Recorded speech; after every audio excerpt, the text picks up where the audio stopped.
Welcome to the Her Story Circle podcast, the podcast that brings you the extraordinary tales of everyday women who are changing the world. I'm your host, Gertrude Mache, and I'd like to acknowledge traditional custodians of the land on which we meet today. I also like to pay my respects to elders, past, present, and emerging.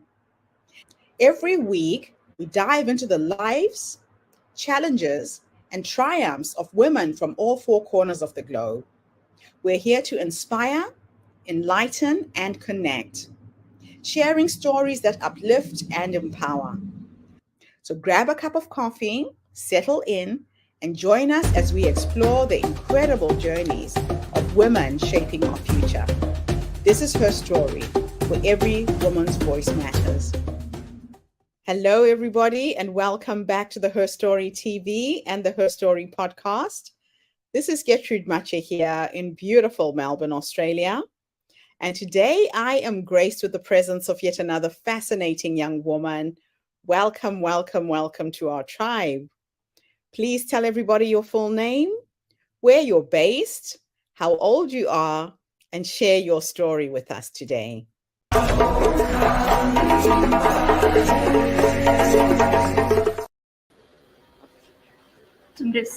Hello everyone, my name is Phearong.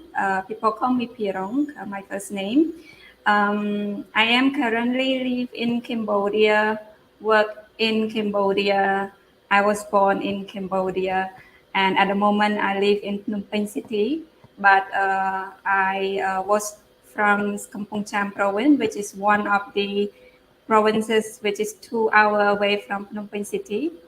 Where I grown up was actually a very rural area next to the big lake in the countryside. And I am actually 29 this year and turning 30 in a few months. So this is my story. Let's say it's not so long times ago, which is 10 years ago, when I had to decide where I want to go, what I want to do after graduating high school. In my dreams, I always want to study as far as I can. It could be a university degree or a master degree or a postgraduate degree. It was just a dream. But growing up in a family which is underprivileged one, my parents could not support for my higher education. So it was really a challenge. But added into that challenge, the social norms and also the gender stereotype in the context of the country, it's still remaining challenges for a young woman to go far away from homes. First, the parents think that it's not safe for a girl to go far away and no one is there to protect them, like my parents feel when I try to ask them if they can allow me to study in Phnom Penh.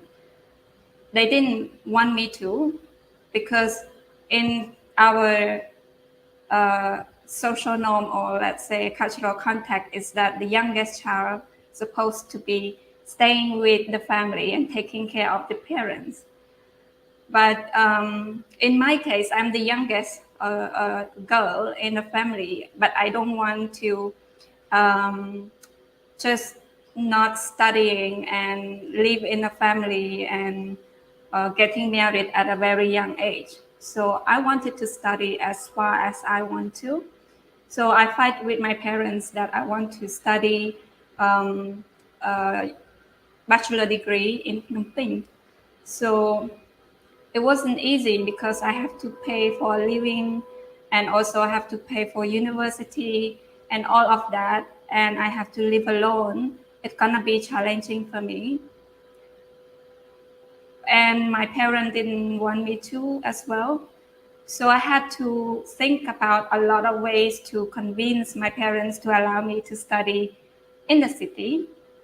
So At one point, one of the first, let's say, one of the NGO leaders that came to my village, and I asked him to come and talk to my parents to see if there is a good opportunity in Phnom Penh that I could convince my parents to allow me to go to Phnom Penh city. And he was so kind. He came in, he talked to my parents, and then my parents agrees that, oh, there is a lot of good people in Phnom Penh in the city, so maybe it's okay to let their daughters to study in Phnom Penh city.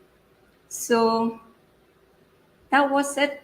But it's one of the decisions that my parents made. But in order to allow me, they have to allow me to pay for the university fee. They have to actually sell a piece of land, which is a land that they grow rice to for the food that they can feed for day to day. So it was hard for them, and also it was difficult for me to see my parents has to do that for me. And luckily, um, I made connections with a non-profit organization called We Do Global that they provide financial support as well as mentorship programs. So I applied for that opportunity, and I got the financial support for my university fee as well as the living expense, which is the financial support that actually came from Kiwa. Maybe some of you heard about Kiwa. Kiwa was also at the panel discussion at the Coca-Cola Summit in Sydney last few weeks. And yeah, I received that financial support so that I could access to university degree and support my living expense. And I could not believe that a lot of struggle I went through during my first year of the university, of where I have to um, stay and going to school and doing volunteer works with no food, because before accessing to those scholarship and financial support, I live in a very difficult life to actually keep my dreams up and not to give up. But luckily, the financial support come together with mentorship programs. So one of my mentors supported me to guide my future's career and also study. I remember back then, I was actually telling my mentor that I want to be the women's leader in a non-profit organizations that work to uh, that work for promoting gender equality and fight against all injustice or discrimination against women in all areas. And here I am. In 9 years after the goal has started with my mentor, I am currently the executive director of a woman-led organization in Cambodia that works to empower women and girls and addressing all gender-based violence. So, yeah, this is the story. And actually, the organizations that I am now in called Bantis Ray Organization. Bantis Ray is a beautiful name of one of the Cambodian temple that based in Siem Reap. But the nature of Bantis Ray, we work with rural community women that are based in Siem Reap province and Battambang province. So we work with, at the moment, more than 3,000 family, the family that needed support, and also the women that are living underprivileged, the women who are the gender-based violence survivor, the women that are migrations, the women with disability, LGBTIQ. So all of underprivileged groups that we work with, we empower them by providing capacity buildings, trainings, mentorship, and coaching so that they can feel empowered and they can make better decisions for their life and they can take a leadership roles. And I am impressed of the nature of the organizations that or the approach that we've been doing so far. We see that the women that we work with are now becoming the decision maker at the local levels. They became the local authority that supported the community people when they needed support, which is impressive. And it kept it me and my passions and the organization vision and missions moving forwards when we see those women are actually empowered and taking leadership roles. Second approaches that we work with those who are uh, underprivileged and lack of opportunity for job opportunity. So we provided technical trainings on either agricultural activity that they can learn and they can do the agricultural productions and produce family incomes, and also vocational training skill regarding to salon, makeup, or tailor, so that they can use that skill to find a job or open their small businesses.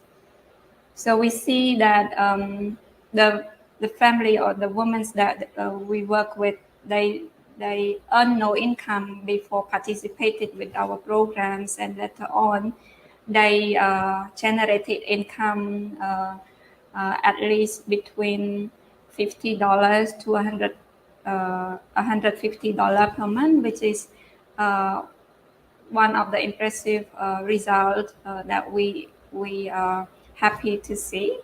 And another approach, we also work with the women who are the victim of gender-based violence. So we provide a shelter so that they can come and seek support uh, uh, during the time, that difficult time of the domestic violence that happen in the family, also the case of rape. So we provide basic counseling services to those victims. So looking into all of this work of the organizations with the vision and missions that I wanted when I was a girl and about to graduate high school and wanting higher educations and then wanting to become a decision maker. And here I am leading this organization that have been done impressive work and continue to moving the mission and vision forward. So I am happy to be one, and I am also happy to be able to inspire at least a few of my niece. But I know that there is a lot of others people out there that look at me as their role model. But I think that would not be enough. I would like to see more young women are in the leadership positions, because Cambodia, we had more than 70% as a youth age. So there is a lot of needed for youth in the country. So I'm happy to see young women are also used to take leadership role and be the decision makers to make them make the most impact for the community and for the country as a whole. So gender equality is not a short-term mission; it's a long-term mission. A lot of country all around the world has been working so hard. A lot of women's groups or feminist movement working together to aim for achieving gender equality, but it's not there yet. but it's a long term vision missions that we as a women or feminist groups and also men's also playing a very important role to bring gender equality for the world. So I am happy to be one of the women who are working on this, and I'm hoping to see a lot more women in the leadership positions. That is absolutely wonderful. Now, the way that you and I connected was because I saw that you had come to Australia for the Women's World Cup. How did that come to being? Were you involved in the soccer in any way? I didn't expect myself to be there as well. It's one of the dreams to be on stage. I am not involving in any soccer or any sport, any playing players. I I am like the story that I didn't share earlier was I am one of the Kiva recipient that receiving financial support for my educations and keeping my daydream become real. That was from Kiva because Kiva is the micros finance non-profit organization that provide those support to individual and the groups. And because Kiva is actually a partner with Coca-Cola for 5 years to promote financial inclusion and to bring more gender equality in the area of the social and businesses. So that's why I was there to actually talking about gender equality, social inclusions, and my own story and how I became one of the leaders at this age, and also what my life was during that time. So that is it. Wow, that is very inspiring. Now, I also noticed that you've been involved in the United Nations. Tell us about your work with the UN. When I was at my first second year at the university, I always curious about how I can get involved in addressing gender-based violence and promoting gender equality. So I became the volunteer. I became the women's activist back then because I do a lot of volunteers and speak about the gender-based violence and the violence against women and girls. So I was selected as a young champion of UN Women's back then to do outreach activity and also increasing awareness among young people about how we use digital and social media to address gender-based violence or violence against women and girls. So that was my first time involvement with the UNs, and given the natures of the organizations that I work with now, we also supported by UN Women on implementing activity regarding to gender and climate change. So it's on and on involvement with the UN. So yeah, wherever that we talk about gender equality or ending gender-based violence, it is all the women organization and also civil society organization in Cambodia are working together with the UN agency. So the main UN agency that we work with was the UN Women's. That is fantastic. Now, the work around gender equity globally is an ongoing struggle. The disparity between what women are paid, how women are treated, in every country, it's almost the same. I know that Cambodia also has issues with human trafficking, security of women, especially little girls.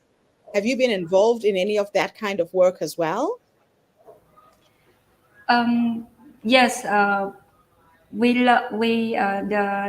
higher rate of gender-based violence and the violence against women and girls is is a continue it's a continued issues. I would say it's a pressing issues in Cambodian context, and I think it's also among Southeast Asia context as well. And regarding to the human trafficking, it's happening, which a lot of us, but it's not part of what Bantis Ray is working. The organization is working because we are mainly focused on gender-based violence and violence against women or domestic violence. So what I learned and understood is that there is a lot of policy existing to addressing domestic violence or gender-based violence and promoting women's in leadership that are introduced by the country, the governments in the country. But the pressing issue is still ongoing. It's due to the lack of resources that are not allocated to prioritizing the gender-based violence that happen.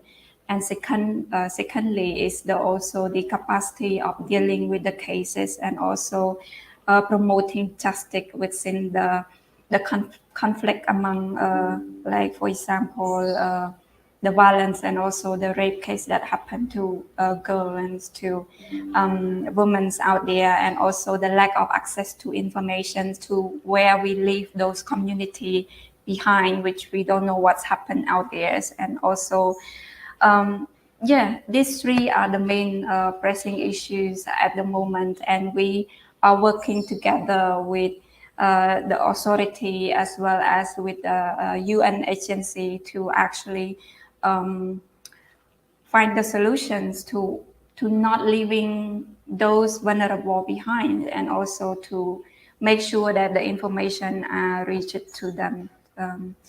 This is what the organization is involving regarding to the violence against women and girls. And the part of the human trafficking was actually partially involved with our network is only, but it's not our main focus. Kiva has done a lot of work around the world. Just for those people who don't really know what Kiva is all about, it's all about giving microloans to women, empowering women to be able to get the resources they need to grow their crops, to start a small business. How did it impact you? Just so people can see the magnitude of how much it helps. I mentioned the story earlier about where the Kiva was actually linked to the life journeys I had. Um, it playing very important roles in supporting me. It's like a bridge to actually me can cross a difficult time and catching the educations.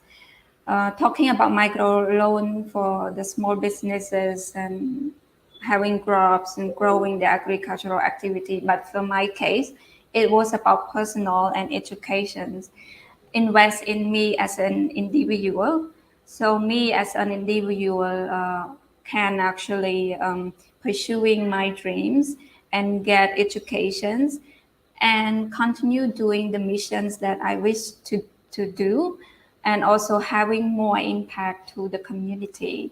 So without Kiva, I'm not sure where I will be ending, but I just know that the importance of the financial assistance to individual like me was added a great value for my life to be an independent woman, to where I was not be able to support myself, or my family wasn't able to support me, but I was able to support myself to get education, and now became an independent woman to where I can also supported my family, supporting my needs, and also now work with other more than 3,000 family to bring out this impact I have in me and promoting gender equality for the community.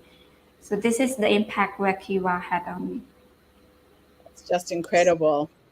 Now, if I could take you back to that young girl who had a vision, who had a dream to change her community and bring an impact around gender equity, if you could go back and have a conversation with the younger you, and give her 3 pieces of advice. I know that this podcast, people are going to listen to it. There's going to be young girls from Cambodia, from all over the world who'll hear you speak. What 3 nuggets of advice would you give them? First, I would encourage everyone to, or encourage me when I was young um, to not being upset about what I don't wanna, what I cannot get, but instead keeping studying, searching, and don't give up. One of the advice I would say, don't give up. Just keep dreaming, even though it's a daydream. But you can make your daydream become real as long as you don't give up. Second, learning is a life learning. So never stop learning, even though there's a lot of girls around you get married, don't get inspired and get married so early. Make sure you keep learning as well as improving your uh, life and personal development, and as well as the career development.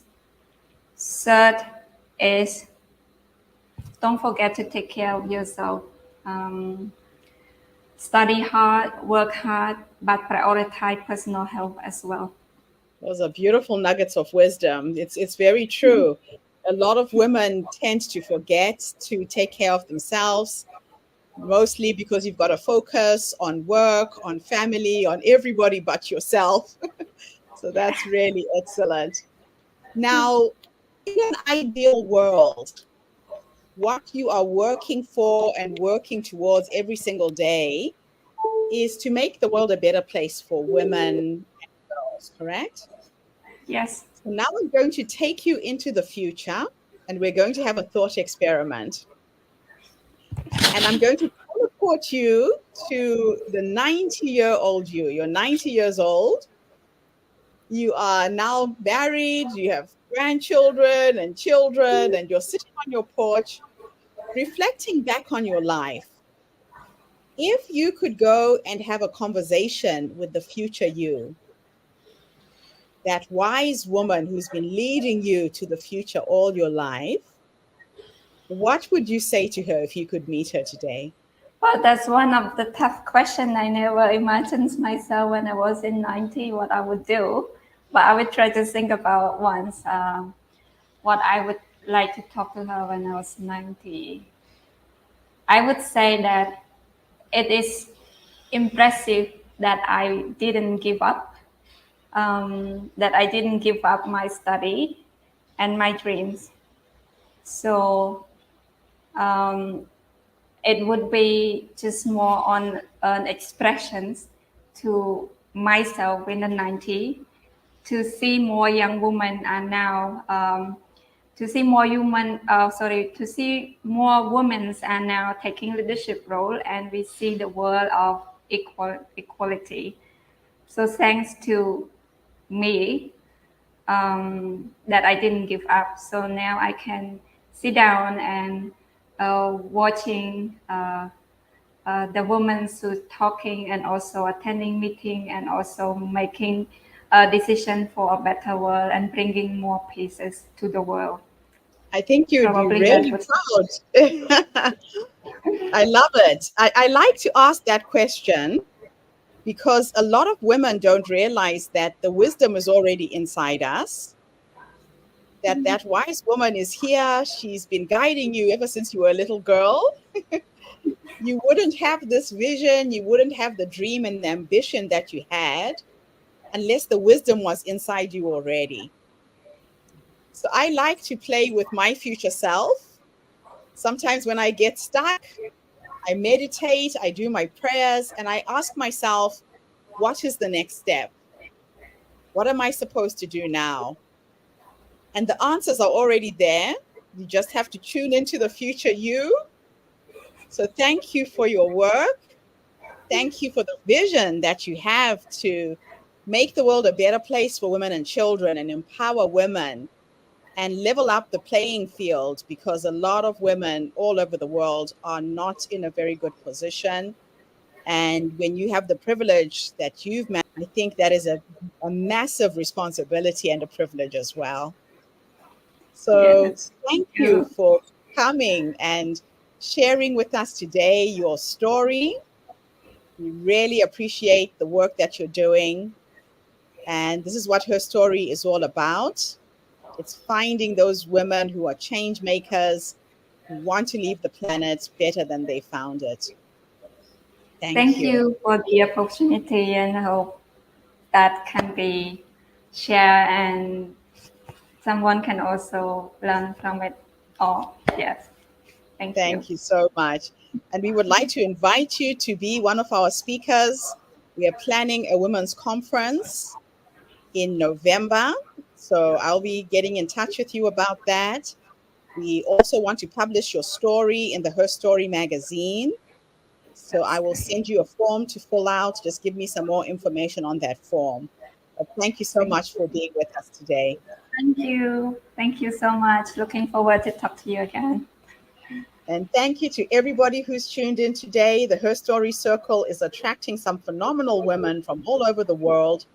Tune in again tomorrow when I interview yet another amazing woman. In the meantime, have a fantastic day, morning, or evening, wherever you are in the world, and bye for now. Thank you for tuning into the Her Story Circle podcast. I hope today's story has inspired you to believe in the power of our stories and the difference you can make in the world when you use your voice. I'm Gertrude Mache, and it's been an honor to share this space with you, where voices from all walks of life come together to weave a rich tapestry of diverse perspectives. Don't forget to subscribe, rate, and review our podcast to help us share these stories with more listeners. Follow us on social media by looking for the Her Story Circle podcast for more updates, and join us tomorrow for another episode filled with courage, resilience, and empowerment. Remember, your story matters, and together we're building a stronger, more inclusive world. Until next time, keep making her story.